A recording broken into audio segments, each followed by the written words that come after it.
Hi කොහොමද ඔයාලට ආදරෙන් පිළිගන්නවා මගේ YouTube channel එකට. ඉතින් ගොඩක් කාලෙකින් වීඩියෝ එකක් කරන්න බැරි වුණා. ඔන්න අද මම හදන්න යන්නේ කජු කරි එකක්. එහෙනම් යමුද මගෙත් එක්ක කජු කඩන්න. පේනව නේද? කජු ගස්වල ගොඩක් කජු හැදිලා තියෙනවා. හැබැයි ඉතින් කජු කන්න නම් ගොඩක් මහන්සි වෙන්න වෙනවා. මෙන්න මේ වගේ ගානට ලොකු වුණාම තමයි අපි කජු කරි එකට මේ කජු නාඹර කඩලා ගන්නේ. මේ කජු නාඹර වල කිරි ටිකක් සැරයි. ඒකින්ද අතේ ගෑවුනොත් එහෙම හැම යන්න වගේ පුළුවන්. ඒක නිසා අපි පරිස්සමට තමයි මේවා කඩලා අරගෙන කපලා උයන්න ඕනි. එහෙනම් දැන් අපි කජු ටික කඩාගමු නේද? පෝලනොත් තියෙනවා. හැබැයි ඒ වගේ පණුවෝ හිටියා මම බලනකොට.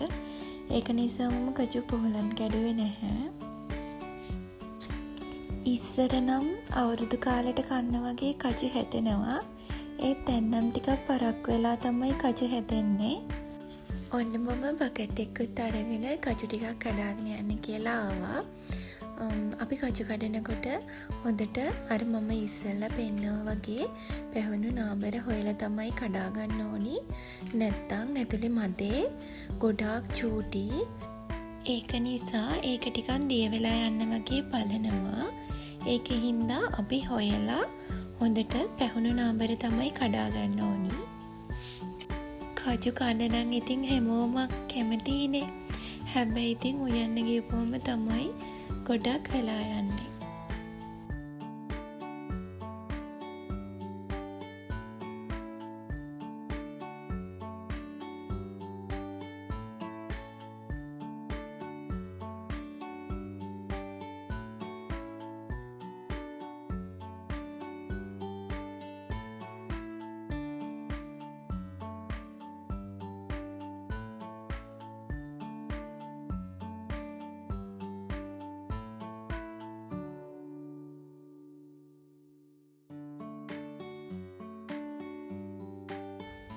මම දැන් කජු ටික කපන්න තමයි ලෑස්ති.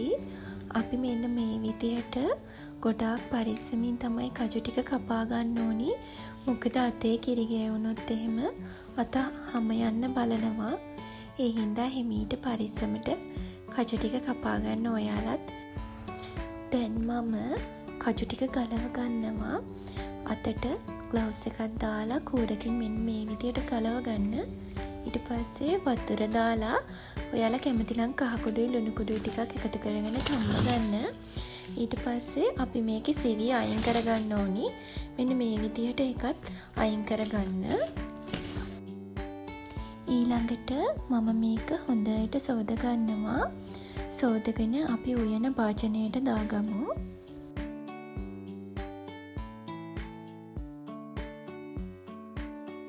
ඊළඟට මම මේකට රම්ප එකතු කරනවා. ඒක මම වගේ කරපිංච ටිකකුත් එකතු කරගන්නවා.